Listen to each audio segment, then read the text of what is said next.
Hey guys, this is going to be my June wrap-up and July TBR, where I go through all the books that I read in June and tell you really quickly what I thought of them, and then go through the books that I'm planning to read in July. I only managed to finish 3 books in June, which is not that great. I pretty much didn't finish a book for the second half of June because the 3rd book I read this month I finished on June 16th.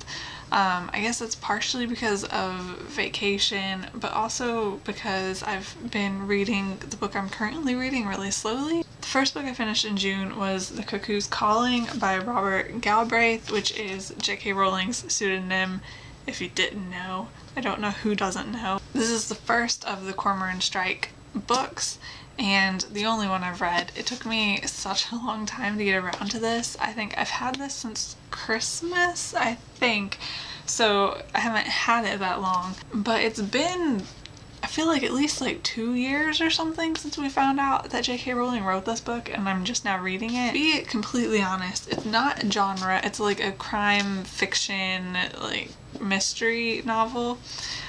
Which isn't a genre that I typically read, and so while I was really curious because it was a J.K. Rowling book, I think that did kind of like make me slightly less eager to like actively seek out the book, but I'd always planned to read it at some point, and I'm so glad I did. I gave this 5 out of 5 stars. I loved this book, and it reminded me so much that I really do love mystery books when I read them.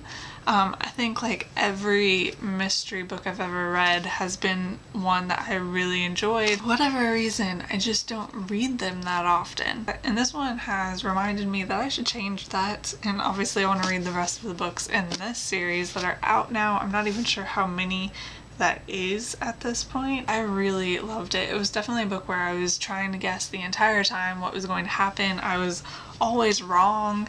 I don't think I ever had much of anything right while reading, and it was one of those books where so many of the characters are terrible people and like you hate them, but you're also extremely compelled to figure out like the truth, so you're not worried about the fact that all of the characters are terrible. The second book I finished in June was We Are an African People, Black Power and Independent Education from the 1960s to the Present by Russell J. Rickford, which I gave 4 out of 5 stars. The thing with this book is it is packed full of information about like the Black Power movement and independent black schools and things like that from 1960 to the present. Like the title says, it really does remind me of a textbook. Like it's that kind of level of just packed full with information. If you're looking for information on the topic, then that is like a great thing. If you're not as enthusiastic about having like that much information, then it's not going to be the book for you.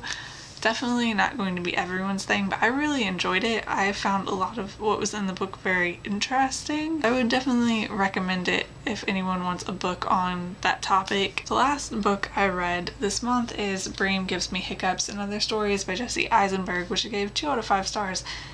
I really did not like this book. Luckily, everything in it is so short that I wasn't like struggling really hard to get through something lengthy at any point. Like, I was bored for most of it, but it would move to the next thing so quickly that I stuck with it. I just kind of feel like this book was trying really hard to be original and new, and it didn't really work. I'm sure this is a great book for some people. It wasn't for me. I didn't like it. I was basically bored for the majority of it, was the problem. Then moving on to my TBR for July, I'm gonna go ahead and list 5 books. 2 of them I am currently reading. This one was in my TBR for the last video, but it is the Norton Anthology of Theory and Criticism. I have started to read this. You can see my bookmark like sticking out. According to Goodreads, I am 1% of the way through the book. So like I said in last month's video, I'm taking this slowly. I'm kind of reading like one theorist in between books, which means that I've read exactly one theorist as of right now and the introduction to the book. So this will probably take me a while. I don't expect this to be in a wrap-up video for like quite possibly a year, We'll see. The other book that I'm currently reading is on my Kindle. It's Paper Hearts Volume 1 by Beth Revis. Beth Revis is a YA author, but Paper Hearts is they're like 3 volumes and they're on writing. The one I'm reading is on like writing itself, like actually writing a novel. And then I think one of them is on getting published and then marketing, I think is how it's divided up. I'm not entirely sure, but the one I'm reading is on the actual writing process and like getting the book written before you try to get it published. I haven't actually read any of Beth Revis's YA books, but I am really liking this so far. I do have like a few things I want to bring up when I actually review the book when I'm done with it, but I'm basically halfway done with it right now, and I really just appreciate having a writing advice book written by a YA author, since that is the sort of writing that I write personally. But most of the writing books I've read, well, not even most, all of the writing books I've read in the past have been written by authors of other genres, never YA authors. So I'm really appreciating that, and I like that. And I like that she's able to bring that sort of perspective, which is really used in a lot of the examples in the book are Harry Potter, Hunger Games, and Twilight, like are brought up over and over again because as like quintessential examples, and I am always okay with Harry Potter and the Hunger Games being brought up. You know what? I'm totally gonna add to my TBR, even though this isn't even a book, and I'm gonna count this for one of the 5. I have an Owls like adult coloring book thing that I got for Christmas, and I want to like completely color in all of this month. Don't know if that will happen, but it would be awesome if it did. I love owls, and like I love that adult coloring books are becoming a thing, even though I don't like this is the only one I have. Like I want so many of them. They're making an Avatar one. I am so excited about that, but I need to stop fangirling about that. I am including this. It is technically a book, even though I won't be reading it.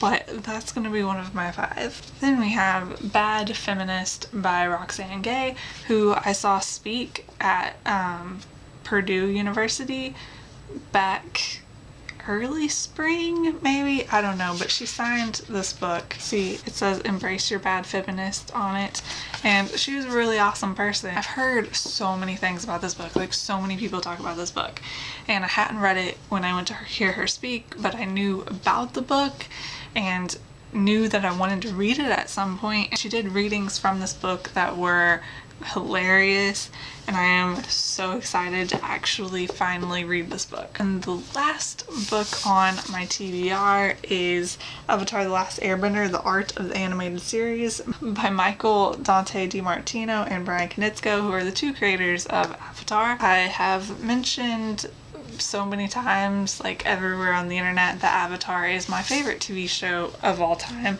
This book has been out for a really long time, and I've like desperately wanted it since it's come out. I finally got it for Christmas this past Christmas, and also the Korra art books that I also desperately wanted, and I am so happy about it. Like I don't know what the last book was that I wanted as much as I wanted this one, and I'm so excited to like sit down with it and just completely go through the entire thing. So yeah, I think that is everything that I read in June and what I plan to read or color in one case in July. I do go back to Indianapolis at the end of July because I start student teaching in July, so that's not till the very end of the month, so I don't think that will affect my reading too much. In fact, I think I'm going to try really hard to read as much as I can before then, but we'll see. We'll see what I manage to read in July, and I will see you guys later. Bye.